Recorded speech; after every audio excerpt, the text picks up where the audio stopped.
What's the title process for these? I mean, obviously we're landmen. We do a lot of work on the title front. We do issue title policies for battery storage projects and solar projects. Where does the landman fit in? How do you conduct title? Are there certain times that you maybe want to initiate a mineral review?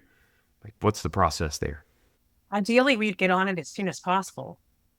I know that Blake and Pat really push all of our clients when they're in the acquisition project process to let's start talking about your mineral title early on.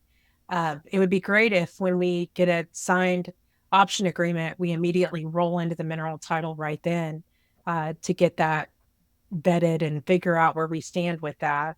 But unfortunately, we see everybody doing a lot of different things. And so we're working really hard as a team to try to influence and uh, push folks into dealing with this title early on.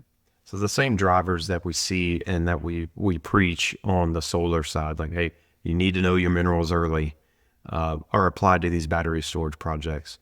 There's got to be some difference, right, as far as exposure, between a 30 or 40 acre battery storage project versus 1,000 acre solar project. How do we see underwriters approaching insuring battery projects versus a solar project? What's the differences? What are the factors there? They seem to be a little more forgiving with the battery projects than they do the solar projects, just because of the the size and the I guess the exposure. impact. Yeah. Yeah, yeah. I mean, it's much more limited. Sometimes I've seen battery projects that are just one large piece of land. It might be a piece of a large piece of land. I've also seen them make up multiple small pieces into one. So I think just depending on the footprint, uh, the less tracks and owners you have involved, the less exposure you're going to have. And they might be a little bit more lax with you in that regard. I know that we see variations of some underwriters are more or less risk averse when it comes to these projects. So it's important. Yes.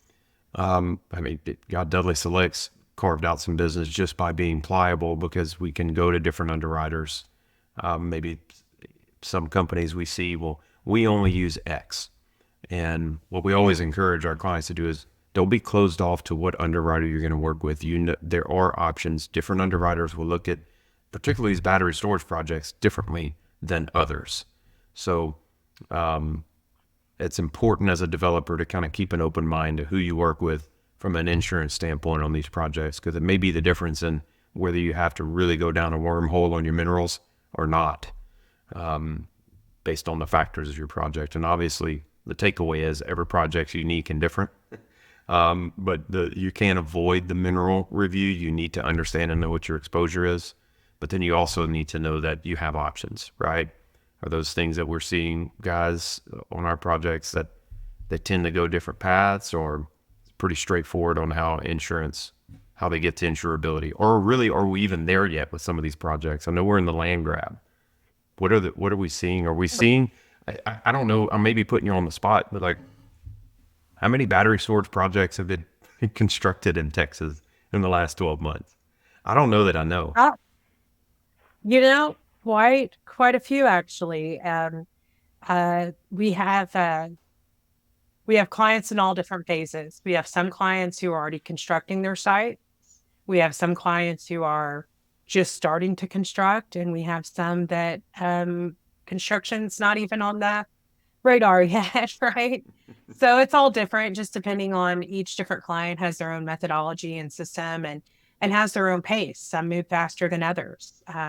Typically, our smaller clients are a lot more nimble and we'll move at I should say our medium-sized clients are a lot more nimble and will move at a faster pace.